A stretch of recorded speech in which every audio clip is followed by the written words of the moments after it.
আজ আমি নতুন একটা হাদিস শিখবো ইনশাল্লাহ।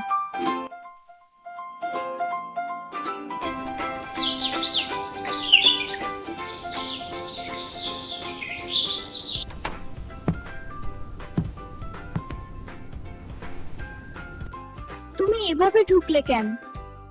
আমি তো শুধু কথা বলতে এসেছি। জামাল, কারো ঘরে ঢোকার আগে অনুমতি নিতে হয়।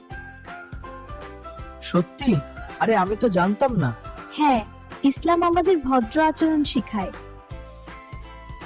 আমি ভুল করে ফেলেছি, আমাকে আরো শিখতে হবে। কোনো সমস্যা নেই জামাল, আমরা একসাথে শিখবো।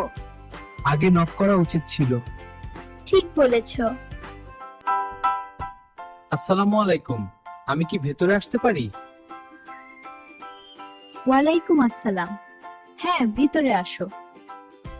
আজমা, আজান দিচ্ছে। আজানের সময় আজানের উত্তর দিতে হয়। চলো আজানের উত্তর দেই।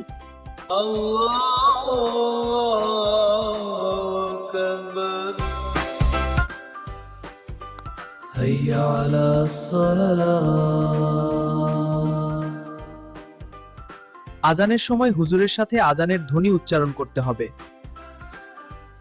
শুধু হাইয়া আলাস সালাহ এবং হাইয়া আলাল ফালাহ সময় উচ্চারণ করতে হবে লা হাওলা ওয়ালা কুওয়াতা ইল্লা বিল্লাহ।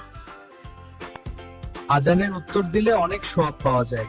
হ্যাঁ, এটা নবীজি সাল্লাল্লাহু আলাইহি ওয়াসাল্লাম আমাদের শিখিয়েছেন। আজ আমি নতুন কিছু শিখলাম। কি শিখলে? আমাদেরকে একটু বলো। কারো ঘরে ঢোকার আগে অনুমতি নিতে হয় এবং আজানের উত্তর দেওয়া উচিত। ইসলাম আমাদের সুন্দর আচরণ শিখায়।